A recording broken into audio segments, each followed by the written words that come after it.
So, you want to know, you want to see why I hate it when Terra is on a banner? Any banner that Terra exists on. I breathe. Wait for it. Look at all those 35 CPs. 1, 2, 3, 4, 5, 6.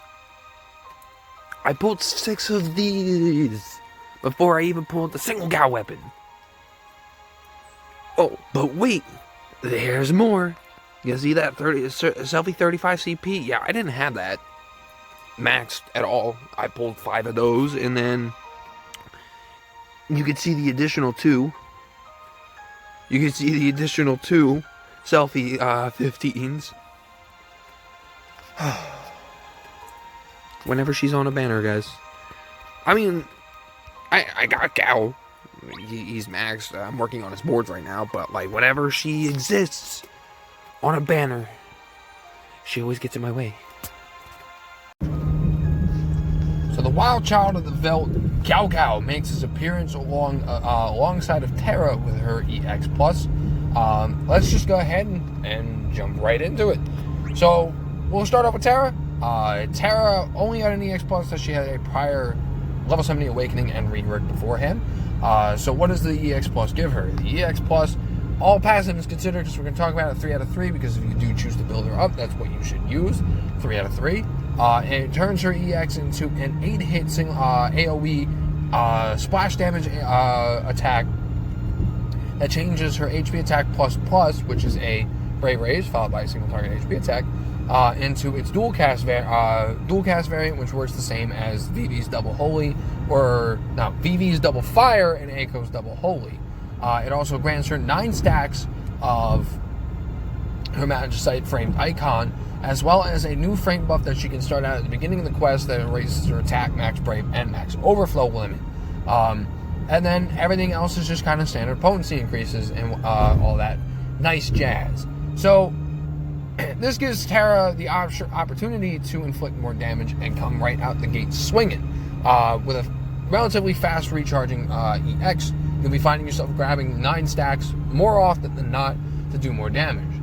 Although, while it is still a consumable icon that does make her damage come in burst, it does help out her damage capabilities a ton, and her damage, even in the non-match attack form, her abilities still do a solid amount of damage.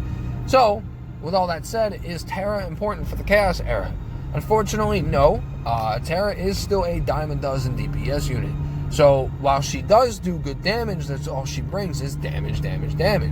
And even though her EX now gives stacks of match sight and all that, and the dual cast, it's still not helping out her longevity a ton, as she only still has 6 usages of both of her abilities. So 12 usages of both of her abilities are kind of an offset, and you will be relying on the HP attack a little more often than not. So you do have to keep that in mind, and you have to keep that readily available if you do choose to build the character. And compared to other magical DPS characters that we have currently, like Ultimecia and the Emperor, where they bring more utility and better forms of damage to the table, we're also going to be getting much better DPS units coming out in the future, such as Yuri and Shantoto, literally in this next month. So while Terra is great, she's a fantastic filler option if you need the DPS. She's unfortunately she already has really stiff competition, as well as going to be outclassed by even more stiff competition in the future. So unfortunately, it's a no for Terra. She is still a fantastic character to build and use, and a great filler option if you do need her. But unfortunately, she is put off by the current cast that we have and the cast that we'll be receiving, who has better utility in the future. Like I said before, if you do choose to build this character, she is a 3 out of 3, as you want to capitalize on the amount of damage that she can do with this. And like I said, she is a great filler character, so do not sleep on her, especially if you have and choose to pull for her. And if you need a character like her, and your current roster is a little lacking on magical DPS, she is still a great character to have. Would I recommend going out of your way to pull for her? No, not personally, but if you do need her and you do still choose to pull for her as she's a favorite of yours, or you need the magical DPS, she will fulfill the role just fine. Let's go ahead and move on to the main meat of the banner, Gao Gao himself. So Gao, much like Ignis, has two different stances. So I'm going to do my very best to talk about this, as I pretty much, just like Ignis, have tried my best, and it's still a little rough around the edges. But let's go ahead and do this. So when you use either of his abilities, we're going to call him, it will put him into a stance. And the reason why I say that is because it locks him out of his other ability for 3 turns. So if you use his Life Shaver, which is a 5-hit single target HP attack that recovers Brave and HP based off of damage dealt, it will lock him into the Life Shaver stance, where Gao, if he or any one of the party is hit, he will follow up with a 2-hit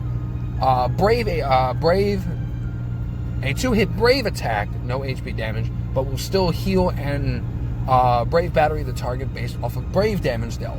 It will turn his Brave attack into a 2-hit single target HP attack that will do the exact same thing, as well as turn his HP attack plus into its Life Shaver variant, where it's a 2-hit single target HP attack that will recover Brave and HP based off of damage dealt. If you use his Cat Scratch, which is a 4-hit AoE splash damage attack, it will turn his counter into, which again will activate if anyone gets hit, which will turn his counter into a 2-hit single target HP attack. His Brave attack will be a 2-hit single target HP attack with a higher Brave damage potency than the Life Shaver option, and his HP attack is a 2-hit AoE 20% splash damage HP attack with higher damage potencies than the Life Shaver variant. His EX in its base form is a 3-hit AoE single target HP attack executed twice, which will give him access to a new frame buff, which raises his attack and max Brave stats accordingly. His EX Plus gives him access to that frame buff at the beginning of the quest. It allows him to execute his EX 3 times rather than 2 times, and the base does inflict the Earth Apparel. I did forget to mention that, and whatnot. And just standard potency increases, more overflow, things like that. The kind of the standard fare. And his C65 gives him the Earth Enchant for 2 turns, and a 10% attack increase, all passives considered. Whew. Okay, so with all of that said, Gao, and I did forget to mention that all of his abilities are of the Earth element, so this helps him take advantage of the Earth Apparel that he does inflict. So with all of this being said, Gao is a very strong DPS unit with good utility. Depending on what stance you are in, you can either focus on damage or you can focus on Brave heals and HP heals in the form of burst heals, which is a really nice option to have for the party, and you can really pick and choose on what you need. The only unfortunate thing is it does lock you out of the other skill for 3 turns, so you do have to keep in mind that you will be losing out on the other skill, and you will have to pretty much settle on a decision and follow through with it. He's not like Ignis, where he can just switch to what he wants to do at any given moment. You do have to utilize the stance that you put him in to its fullest. He does have great longevity, though, however, that way, because in order to get back into the other stance, you have to let the 3 turns run out. If you do end up using the same ability again, it will refresh the 3 turns that the other skill has to wait. So you have to keep that in mind when doing so, but that does make his longevity pretty good if you utilize him properly. His EX is very, very powerful, but it is more so incorporated for multiple enemies. Gao excels at multiple enemy boss fights, even though he doesn't really have huge AoE options besides a little bit of splash. The fact that he has counters and everything and has hits that do affect the rest of the team, rest of the enemy team, does help out his damage against multiple targets. So multiple bosses are his bread and butter. He can still perform against a single target, but you will need to compensate for the fact that the damage will be considerably lower unless you have the proper team to build him up. With all of that said, is Gao important for the Chaos Era? I'm going to give Gao an almost important for the Chaos Era. As an Earth DPS unit, Gao brings a lot to the table, and great utility all around. It is a shame that he does lock himself out of his other abilities, but that's just kind of the niche thing that happens with this kid. You can easily overlook that with proper play, but there are situations where you will find yourself in that you want to switch to the other one, but you can't at the moment, and have to continue to follow through with the decision that you chose. Not only that, what's also swaying my decision just a little bit more, I'm not going to let it sway my decision entirely, but Gao does receive an LD in the future that helps fix a lot of the issues that he has currently and makes him a real force to be reckoned with. Like, Gao becomes incredible with this LD. So he is a good future investment if you do decide to pull for him and build him up, especially if he's a favorite of yours. As a DPS unit with good utility, he will fulfill the role and get the job done and do it well as help out your team a ton. You just have to make sure that you are cautious of his shortcomings and build a team around him to help him out as additional support characters to help supply more damage for Gao, and that helps out his utility a ton. So Gao gets an almost importance for the Chaos Era as he is one of the more unique DPS units that we have in the game currently. He's a very good counter character, and you can even cheese out some boss fights with Zac if you pair him alongside of Zac and take off Zac's evasion buffs from the summoning boards. So Zac will always be getting hit, and Gao will always follow up with a counter. You can get some cheesy stuff going with Gao. It's pretty fun. I've been having a lot of fun with it so far. I'm still just working on his boards and stuff. But yeah.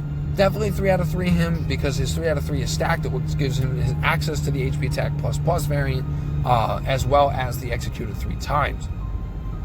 So you want that for Gao, you want to take advantage of that. But that'll pretty much do it for this one. Just rough recap is a no for Terra and an almost importance for Gao. Gao does have a very bright future ahead of him, and Terra could as well. We just have to wait for her burst in LD to be announced. Would I suggest pulling on this banner? Honestly, I believe there is a better time to pull on this banner, even though I have dug in myself, but Gao is, I've been looking forward to Gao. Gao is one of my favorites. That's what you should do, play to your favorites. But there is a much better time to be pulling for Gao, and that is much later down the road when he does get the LD, which is speculated to be coming out in November. But that'll pretty much do it for this one, guys. Thank you so much for watching, and I'll see you in the next one.